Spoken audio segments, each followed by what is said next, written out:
Hi, it's me, Jacqueline. Welcome to my channel. If you are new to the channel, then please subscribe to my channel and join me at Patreon. Link in the description. The lovely girl continued. Now I tell you, I was horrified.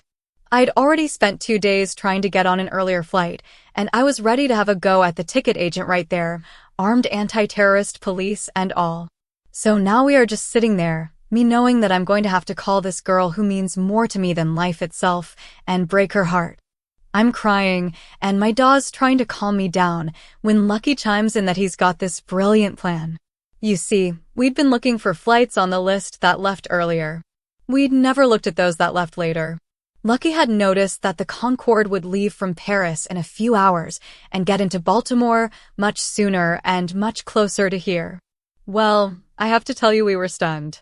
So we rushed to the counter, where Lucky gives these people in line 10-pound notes to let us jump up to the counter, and I get booked on the flight and on the high-speed Channel train to get me right to Orleans. Neither man even considered interrupting the girl, whether because of her beauty, the story, or her lovely voice did not matter. Emily and her mother, who had silently entered from the other room a moment before, did not interrupt either. Anyway, I have to leave right then if I've any chance at all, and my dad's there having an actual stroke at the counter. I mean it. He's just realized that he just paid about £8,000 for a non-refundable ticket to get me on the next flight on the Concorde to the States, and I'm probably not even going to make it to the gate. Finally, my dad kisses me and tells me that it will be worth it to get rid of my moping around so much because I've missed Emily so. Well, we're off, dashing across the terminal to get to Lucky's car, knocking people over, when I realize I don't even have my luggage. Lucky said don't worry about it, and pushes his phone into my hand, and tells me to call my dad and tell him to call this number at his bank, and they will up my card to whatever is needed. Before you know it, we're in his car, racing out of London for the train in Ashford. Well, of course, this female policewoman stopped us, because Lucky is doing his maniac at the wheel impression, and you know, he's good at it. Well, Lucky starts in on her with the story about how I am racing to get to the girl I'm going to marry, and if I don't make the train it will be too late, and how my dad just spent the family inheritance to see his only daughter happy. Well, before you know it, Officer Helen Hardley, I promise you, is sobbing. Next thing you know, we're on the express with an honest-to-God police escort. Well, we made the train, and I got to the plane just as they were closing the doors, where I swear that someone had told Lucky's whole story to the flight crew of the Concorde. The hostess comes back and tucks me in, and in her beautiful accent tells me that the captain has assured me that we will be on time to meet my fiancé. She also tells me not to worry, that my father has been contacted, and Air France has arranged to have my bags transferred to BWI, where they will be delivered to my hotel here by noon tomorrow. Now I'm cracking up. I expected any moment to have BBC Three to jump out with a camera on one of those awful joke shows, when the hostess comes back to me with a $500 bottle of champagne that the other first-class passengers have chipped in and bought for Emily and I to share, and they all start applauding. We're talking the story is probably on the national news or something. Anyway, we get the order to taxi, and I tell you, it was as if the captain never even makes it to the runway. He gets his window, and we take off like we have been launched from an aircraft carrier. So now we are in the air, and I get on the phone to try and make sure I can get a cab to reach you in time. Sure enough, I find out that it's actually cheaper to hire a limo, which is what I do, and thank God I did, because I never even thought about what it would be like to change into this dress in front of some cab driver. Anyway, then I call my best friend Sam and give her a list of things I'll need to get ready, and tell her I have to borrow her favorite evening gown and to meet me at the airport in just less than 2 hours. Lastly, I call Roger, less than 2 hours ago, and tell him I'm over the Atlantic Ocean, going faster than a bullet, to make it here on time. Well, Sam meets me, and in minutes I'm rolling around in the back seat of this limo half naked, when this driver, who looks like that movie character Shaft, comes on the intercom to tell me not to hurt myself, that we have plenty of time, and that he will get me to my fiancé before the party. Now I'm really thinking that there isn't anybody who doesn't know. It turns out the gate guy for Air France had told him the whole story about how I'm racing to propose in this most romantic of all proposals, how Tiny Tim needs the operation and the lot. We are talking a bloody international conspiracy. So I calm down and do up my face and hair, and I get all of 15 minutes to breathe before I get here. Then I finally get here, and Emily takes my breath away again. I mean, I think I'm going to be a feature story on CNN, except for the fact that everyone in the free world already knows all about it. Victoria chuckled and turned back to walk over to Emily, and this time very gently and very carefully brushed her lips over Emily's. Well, I hate to rush, but the limo is waiting, and we are all ready to go. So first of all, and with that the limo driver stepped to the door and handed a corsage to Victoria, who may have been the first prom date in history to be able to pin one onto the front of her date's bodice in front of her parents without fainting. And after a few pictures, they were off. It was many minutes later when Tom turned to Joan and asked, "What just happened?" "I'm not sure, Tom. Except for agreeing that that girl is some kind of secret agent and that she's probably going to be on CNN tonight." Joan sighed. "Is that girl going to be our son-in-law?" he asked. "That's what it sounded like." Joan said. "Why didn't she tell us Vic was a she?" he asked one last time. "The car, Tom. Payback's a bitch." Joan laughed. In the back of the limo, Victoria and Emily cuddled close, while Roger, Amy, and William just watched Victoria in awe. After a while, Roger leaned over and asked the driver if he wouldn't mind circling for a few moments. The driver looked in the mirror at Victoria, who nodded, surprised, but agreeing to Roger's request.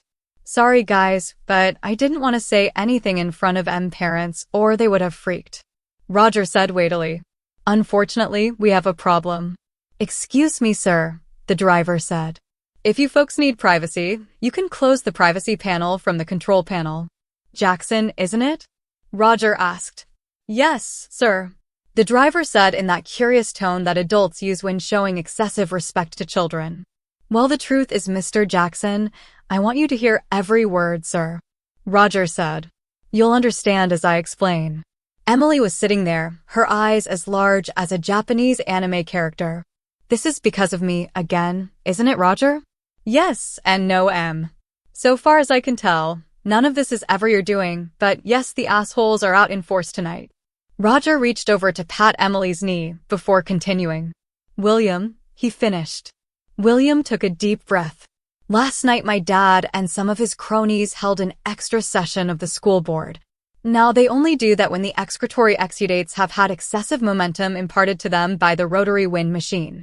He wouldn't say anything to any of us, but he was so mad that when he got home he went into his office and pulled out a bottle of scotch and began making calls until around 3 in the morning.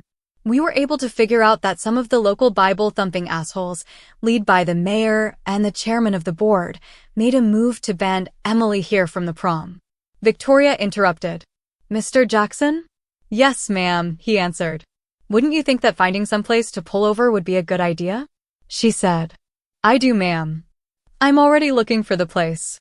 "Good, and thank you. Go on, William." "Well, like I was saying, the assholes were out in force. We are not sure why or how, but even with the school's non-discrimination policy, they were able to somehow ban Emily from taking part if she's dressed like a girl. Now the school is trying to keep it quiet because they don't want the students to walk out or the other parents to get involved. But they couldn't stop the chairman from being at the door and turning Emily away." Emily was silently crying now. "But why?" she asked in an almost normal voice. "What did I do?" Roger leaned forward and said that it had nothing to do with her, that it was just some sad and twisted people trying anything to give some meaning to their pathetic lives. It didn't stop Emily's tears. Mr. Jackson spoke up. "Children, I have to tell you right now that if I think that there will be any danger to any of you or to this car, I am going to turn this thing around." He looked at them sternly. "Is that understood?"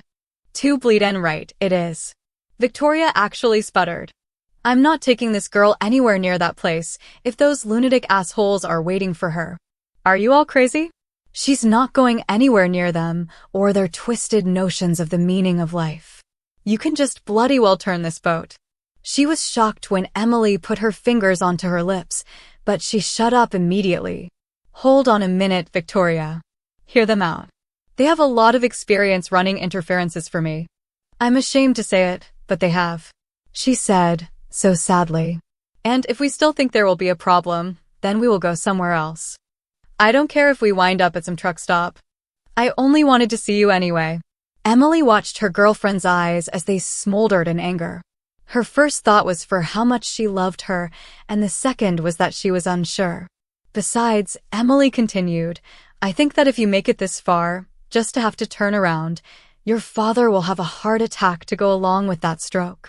Oh God. Victoria groaned. Thank you for that pleasant possibility. Emily, I think I'll tell you what my dad would say though.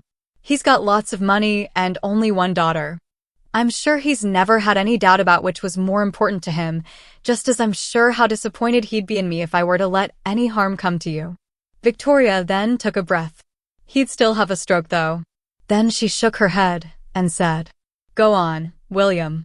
William, who had been sitting there quietly, slid forward to the edge of the seat. This morning, my dad, Roger, and I went over to see the headmaster. The first thing he did was to take Emily's file and lock it in Dr. Lane's safe. The school psychologist? Emily asked. That's right, Emily. The school psychologist has patent records in there, and once it's locked, no one can get to them except for him. Now the school board had a copy of your file too, but my dad is sure that one of his friends lost it somewhere near his shredder when he found out what the meeting was about. William could see that Emily was still looking confused. They don't know what Emily looks like. The school pictures aren't in, and the yearbooks aren't back yet, and both copies of your records are sadly unavailable to them.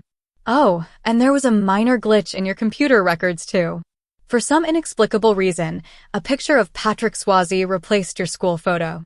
No one can figure out how. Then William grinned. Nice work, Amy. You're welcome, Amy said proudly. Victoria was still looking at them like they were crazy when Roger began to speak. Please subscribe for the next part and visit my Patreon page for early access.